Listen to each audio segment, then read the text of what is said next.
Yo, welcome back to another video. We got another video for y'all. I don't really like this guy. Yeah, there's no easy way to segue into that. But he keeps popping up on my channel. I don't know why.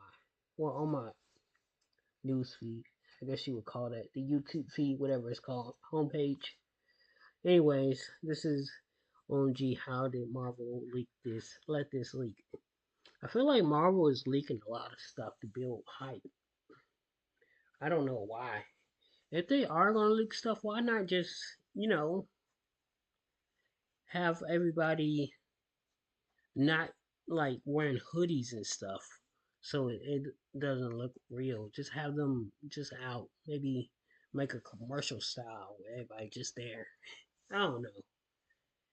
I can't believe what I'm about to say, but we just got our first official look at Mark Ruffalo's Hulk on the set of Spider-Man!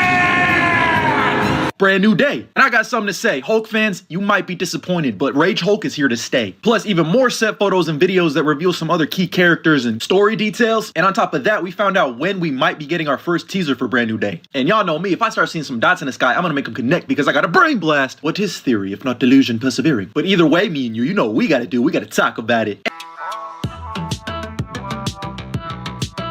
And boom! You looking for this? So here we have our first official look at Mark Ruffalo playing Bruce Banner on the set of Spider-Man Brand New Day. Now I'm like Charles Xavier and I know exactly what you're thinking. Why is he in his human form? Well, don't worry, everybody Hakuna Matata, because notice he's wearing a big ass trench coat. I'm assuming he's got some of the dots on him, that motion capture suit. Because don't forget, we're getting the return of the angry Rage Hulk, you know, snarling green rage monster. That's my secret, Cap. I'm always angry. I'm always horny. But we also got other very interesting set photos that reveal like the aftermath of some type of big battle. Here you got news vans pulling up with what looks like the news and paparazzi either having an interview with this woman or taking photos of her. Still unsure who this could be. But this is the part where Hulk fans might be a little upset because the Hulk was taken away in an ambulance on the set of Spider-Man Brand New Day. They got Hulk-sized ambulances now? Nah, the DODC must got that new tech. But it was actually just Bruce Banner in his human form taken in an ambulance. Here's the video.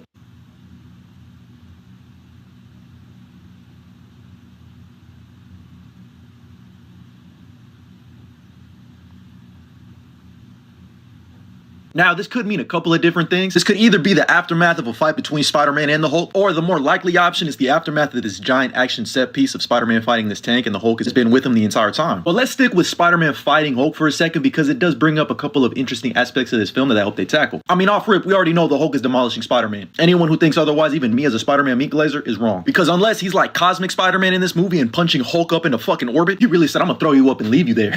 It's really just not a fair fight, and it's only a matter of time before the Hulk demolishes Spidey. I mean, in Peter Parker Spider-Man number 14, we saw an angry Spider-Man taking out his frustrations on the Hulk, and all he got was bloody knuckles as a result. The circumstances here are a little different. The Hulk was clearly holding back because he could empathize with the pain that Peter was suffering at the time. In this panel at the time, Mary Jane was presumed dead and he was kind of going through shit. I was just looking at everyone like pointing the finger like, I need justice some way, somehow. Hulk, you've killed so many people in the past. Fuck you. But I actually would really love to see a scene similar to this because it fits the thematic element that I think this film is going to be tackling. Peter's technically lost MJ in the MCU, but more on this in a second because I do really want to see a nice one-on-one fight between Spider-Man and Hulk in this movie. Maybe we get a scene of Hulk raging out on someone else and he's about to punch with all of his might and Peter stops it after the Hulk has already beat the dog shit out of Spider-Man. We get him holding his arm as he looks at Hulk the way Hulk looked at Tony in Age of Ultron. Angry, no jokes, not saying nothing. And that's when Peter stops holding back and actually gets some pretty good licks in on the Hulk. I mean, the fight probably plays out like this, all this for a drop of fucking clout, but at least showcase just how strong Spider-Man really is. I always love those moments in comics where people realize he's been holding back this entire time, like when Doc Ock took over his body in Superior Spider-Man and punched Scorpion's jaw off, or when Symbiote Spider-Man beats the dog shit slapping Kingpin, holding him up like he's a fucking child. But if Peter don't end up looking like this art from Jim Chung, I don't want to hear it. I need his suit to look like my dirty underwear by the end of this movie for real. But I think we're gonna get like a little mini fight between Spider-Man and Hulk before they ultimately team up. And by the way, it's still crazy. This is the first time we're gonna see them interact with each other on the big screen. They never have before in the MCU. We almost got it, but they teased us. Because mind you, this is Marvel Comics' real big three right here. And we got 2/3 of them in this movie. And I mean, spiritually, Punisher and Wolverine ain't too dissimilar. So it's crazy that we're really gonna get this type of dynamic on the big screen for the first time ever. And this leads me to what I think Bruce Banner and Hulk's role could be in this film, because I have a couple of theories. Now, obviously, I know a lot of y'all Hulk fans don't like the fucking IT help desk tech support Hulk. And again, for all intents and purposes, it looks like he's finally going to be finito in this movie. But this brings me to one of our villains in the film, Scorpion. You know, we're finally getting the return of Michael Mando, and this time as Scorpion, the first time ever in live action. And, you know, I'm still hoping and praying out there somewhere that J. Jonah Jameson funds the experiment that turns him into Scorpion, but I feel like they're not going to do this, which is kind of a shame because I've always enjoyed the aspect of J. Jonah Jameson trying to create like his own Spider-Man vigilante and then having that shit blow up in his face. Every time I think Scorpion, I always think JJJ. But something tells me they're playing with the blueprint that your friendly neighborhood Spider-Man laid out for him, because what is his suit powered by in this show? Gamma. And who's your foremost leading expert on all things Gamma related? Bruce Banner. These motherfucking dots are in the sky and I'm connecting them. Now, I've been saying for a while now, I feel like this is a slight adaptation of Revenge of the Sinister Six. It's basically Spider-Man and a bunch of other heroes against a bunch of Spider-Man's rogues. But my biggest theory is that damage control is going to be the key fixture in this film that, you know, gets all of these dangerous weapons and technology out there for both heroes and villains alike. Because mind you, they've cast a huge shadow first being introduced in Homecoming, and they clearly got funding from supermax prisons. But like I said, they're also in possession of a lot of dangerous alien tech, super advanced tech, of weapons galore that they're just storing in various different storage facilities. Like we saw in Homecoming, we see that they were the ones that confiscated the Stark drones that Mysterio was using. But we also saw in Ms. Marvel that the DODC has reverse engineered them to use them to their advantage. And again, in She-Hulk, we see the DODC is using advanced technology weapons. I think that's going to be the plan for most of these villains. Break into DODC, gain that weapon, alien tech, and advanced technology, and use them for their own evil. Try to take the city for themselves. And I have a weird feeling that Damage Control is in possession of the sliver of the symbiote that we saw at the end of No Way Home. I feel like it would only make sense for them to be the ones that have a symbiote captive as opposed to like the police or some shit. And it's not like these symbiote rumors have come out of nowhere, because Michael Mando has teased not just the Scorpion but the symbiote a couple of different times on his Instagram story. So I have a weird feeling that Peter could potentially be getting his symbiote suit in this film. And maybe he gets the symbiote suit when he's fighting Hulk, like that scene I pictured out when he stops the punch and then looks at him angry. Maybe he is the one that fucking turns him back into Bruce Banner. That'd be cold. Woo! And maybe they are potentially leading up to a Matt Garkin version of Venom in the MCU. I mean, at that point, just give us symbiote Hulk and symbiote Punisher, YOLO. But with all of this dangerous tech and weapons out there, it would make a whole lot of sense for Peter to go to someone like Bruce Banner, who's probably in New York for whatever reason. I mean, last time we saw him, he was out on the West Coast at a cookout. But if these weapons and technology are powered by Gamma, like I said, it would make a whole lot of sense for him to be there to try to help out before he rages out. And I think Punisher is aware of what's happening with all of this dangerous technology, and that's why he's going to be at odds with Spider-Man at first, before they all ultimately team up at the end to stop the big threat. And if we get a shot like this in the movie,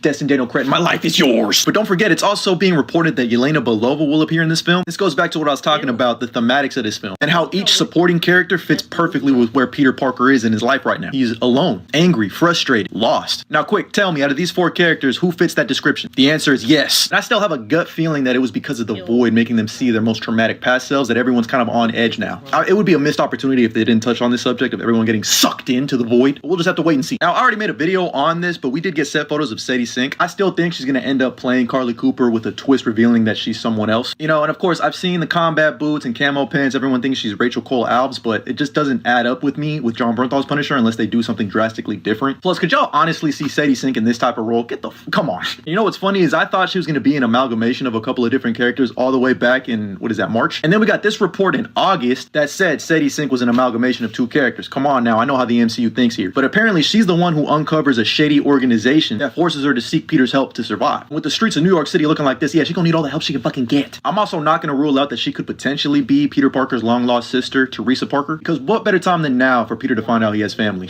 But they keep saying she's a love interest, so I don't know. Maybe they're on some Luke and Leia type shit. But the other thing that was confirmed thanks to new set photos that I cooked up is that yes, Liza Colon Zayas is playing some type of detective, and Peter is working with her. So they really are just giving us Insomniac Spider-Man PS4 in live action, except they're replacing Yuri with Liza Colon Zayas' character. Now, I will acknowledge that she might just end up being an original character who's a detective that works with Spidey, or she could just end up being Jean DeWolf. If they go with the ultimate Jean DeWolf route, where she ended up being a dirty cop working for the Kingpin, who ultimately ends up getting marked by the Punisher, would make a whole lot of sense in helping Peter being like, who the fuck can I actually trust? You know, if she is Jean DeWolf, I feel like she would be a little too old to be playing Jean DeWolf, because I've always loved the unspoken romance between Spidey and Jean DeWolf, because she always had a crush on him, but they never really delved into that. I was hoping Sadie Sink would be like a young version of Jean DeWolf, and she could be the new love interest, and we can get a Death of Jean DeWolf storyline storyline instead of a death of Gwen Stacy. I really would have loved that. She also could potentially be Terry Lee, who was an original character created for the 90s animated Spider-Man series. I always loved her interaction with Spider-Man, and she was actually in a romantic relationship with Blade, but I don't think this is the route they're gonna go. But we do know she's some type of detective. And on top of that, we learned that Tom Holland's Spider-Man is gonna have a massive role in Secret Wars. I wonder what it could be. If he ends up getting the symbiote suit in this movie, whoo! But finally, it's being rumored that we could get our first teaser of Spider-Man Brand New Day during the release of Avatar Fire and Ash, which comes out December of this year. So only 2 more months before a teaser. Now, this is just a rumor, and they are saying that it could either be Doomsday or Brand New Day. And if it was Brand New Day, I feel like it would be a teaser similar to when they revealed the suit anyway. But regardless, when that Spider-Man Brand New Day trailer hits, I'm gonna have chills. Just shove all the Spider-Man Brand New Day news inside of me right now. Woo! But that's all the new news and updates we got about Spider-Man Brand New Day. My thoughts, theories, and opinions. Let me know what you think about all of this down in the comments below. And as always, like and follow for more. Okay. Thank y'all for watching. We'll see you on the next video.